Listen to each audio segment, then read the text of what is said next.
Joining me now is Marc Short.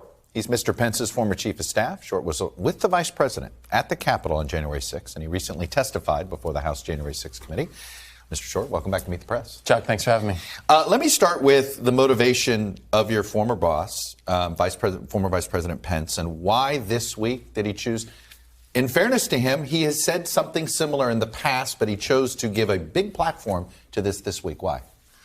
Well, Chuck, I think that, as you mentioned, the vice president has commented on January 6th on several occasions, including last summer at the Ronald Reagan Library. And he extended those remarks a little bit this week at the Federalist Society, primarily because the president's comments about the vice president had the ability to overturn the election, I think, merited response. Of course, there's nothing in the 12th Amendment or the Electoral Count Act that would afford a vice president that authority. It's why no vice president in 200 years has ever used that authority, and it's certainly not one that I think conservatives or Republicans would want Kamala Harris the ability to say she's going to reject votes from Texas or Wyoming or any other state heading into 2024. Well, why did he stop there? Why didn't he say, look, it's been a year. There's just no evidence out there. This was a free and fair election. The Trump-Pence ticket lost. How come he didn't go that far? Well, Chuck, I think like a lot of people, the vice president has significant concerns about the election. I think, and because of COVID. Still? Because of COVID, sure. I think that a lot of us do. But there's been no evidence of fraud. You could disagree on the election law, but I understand that. So I think there were significant concerns about what transpired in Pennsylvania, what transpired in Wisconsin, what transpired in Georgia when you said you had to have matching signatures. You didn't. You had election officials overruling state officials and saying we'll keep the balloting open, allowed universal access and mail-in balloting. But at the same time, the Constitution is clear as what that process is. You're afforded a chance to challenge. You're afforded a chance to bring legal challenges. But at the point of the Electoral College meeting on December 14th, at that point, the process is concluded. And that's why the Constitution wanted the states the ability to certify elections and not for the federal government. It's very clear, in fact, in the Federalist Papers. They warned about the threat of a federal government having that sort of authority. Do you believe Joe Biden was a legitimately elected president? Does the former vice president believe that? I believe that Joe Biden is duly elected president of the United States, yes. Legitimately so. The election was legitimate. You may disagree with voting procedures, but the election itself was legitimate. Well, I mean, I think it's the same question. I think that there were significant concerns about the process of that election that's going to create a cloud. But I think, Chuck, at the same time, to your point, the campaign had opportunities to bring that evidence up till December 14th and didn't. And so I think at this point you have to assume that he was duly elected. And the reality is that there was not enough significant fraud that was presented that would have overturned any of those states' elections. Doesn't it say a lot that a year later that actually more evidence has shown that no fraud happened? I mean, doesn't that even reinforce this even more a year later? As I said, I think there are significant concerns, and I'm glad many states are looking to rectify, Chuck. But I acknowledge that the president's duly elected. When did you – I want to go back to the time before January 6th. You guys were under a lot of pressure. You were in the room when they were done. When did you conclude that all of the potential allegations that were out there, that they were baseless? I'm not sure that all the allegations out there were baseless, Chuck. I'm not confident of that. But I think the reality, again, is we're asking what's the constitutional role of the Vice President of the United States? We're governed by rule of laws, not rule of men. And the reality is that he was following what the Constitution afforded the vice president under the 12th Amendment and the Electoral Count Act. And he was doing his duty, which is what he was required to, under an oath to the Constitution to defend it. Had he gotten legal advice, I know he talked to Judge Luddick, had he gotten legal advice that said, well, you can't decide which electoral votes are yes or no, but you can adjourn this session and delay things. Had he gotten legal advice to do that? Was the vice president considering it? No, Chuck. Okay. I think, unfortunately, the president had many bad advisors who were basically snake oil salesmen, giving him really random and novel ideas as to what the vice president could do. But our office, researched that and recognized that was never an option. Are you chucking this up to bad advisors, or was the former president seeking the bad advice?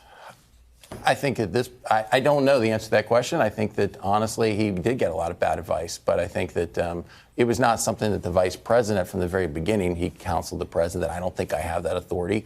Always willing to look at something that you want to send our way, but never thought he had that authority. So when he asked you to meet with John Eastman, and you met with him first, why did you meet with him before the vice president did? I actually did, and I did meet with them consequently after they had the Oval Office meeting. So we did have a separate meeting between Greg Jacob, myself, and John Eastman. What were you trying to get clarified? I think at that point there had been a push to say, would you simply reject ballots? And then at some point when it became crystal clear that that was not something that the vice president knew he had the constitutional authority to do, there was a switch to talk about sending it back to states in the last 24 hours of that. Did the president ever ask his own White House counsel if any of this was constitutional? I think you'd have to ask Pat Cipollone that. I'm not sure what those conversations were. Did you guys ask for the White House counsel's opinion on this? I'm sure that Greg Jacob was in touch with them, and I think that Greg provided us with plenty of great counsel. When was there any point that the vice president was looking for a way? Because I've seen reports he said he wanted to look for ways that he could show empathy or sympathy for those that wanted to object. Was he looking for a way to delay the process at any point? No. So there was never once somebody was pressuring. He didn't feel like he had to do that. He was just looking for better words to choose. Is that the fair way to look at it? No, I don't think he was looking for better words to choose, Chuck. I think that the vice president was crystal clear from day one that he didn't have this authority. But again, keep in mind, he was proud to work with this president on doing so many great things for our country, whether or not it was securing our border, providing tax relief, taking on China, confirming judges. It was an amazing record. And so if the president asked him to consider a different approach, he's going to look at it, but never meant he thought that he had that authority. Going to January 6th, when your colleague, Mr. Jacob, gets the text or the email from Mr. Eastman and he essentially says, this seizure is the vice president's fault for not acting, what was the vice president's response? Greg, I think in the heat of the moment wasn't really going to worry us with what John Eastman was saying. I think we had those conversations subsequent. But in the heat of the moment, the vice president's concern was how do we make sure we get back in and complete the work we were assigned to do today? And wanted to make sure that he was in touch with Leader McConnell and McCarthy, as well as Pelosi and Schumer, and saying how are we going to make sure that we get back in tonight so the world sees that our democracy is functioning and working. Did the vice president ever talk with the president that day? On January 6th, while he was in the Capitol? They did not have conversations. Did he try? I had a conversation with the chief of staff during that. And at what did you get evidence? Was the president checking on the vice president's safety at any point in time during that period? I think it was communicated by both Keith Kellogg and by myself to Mark Meadows. Communicated what? That we were safe and secure in the location that we were in. Describe what you saw that day. Well, I think that from the time that the vice president was evacuated, I came back up to his office in the suite right off of the Senate floor. And at that point, Secret Service had tried to move him twice, but the vice president was resolute and said, I'm not going to let the free world see us flee in the Capitol, and I'm staying. But the third time, the head of our security, Tim, said, there's a glass door here, and I can't protect you. We need to move you. And at that point, they evacuated us into a secure location at the bottom of the Capitol. At one point, there was an attempt to, again, put the vice president into a motorcade. Yeah. But he was clear to say, that's not a visual I want the world to see of us fleeing the Capitol. And we stayed there and worked to try and bring the business back together and complete the work that night. Did you ever hear those chants, hang Mike Pence? I did not. Did he ever did? I'm sure we've all seen it. Now, you've seen it since then, but in the moment, had you heard it or any of that? In the moment, I did, and I don't know whether he did. What was your reaction when you heard it?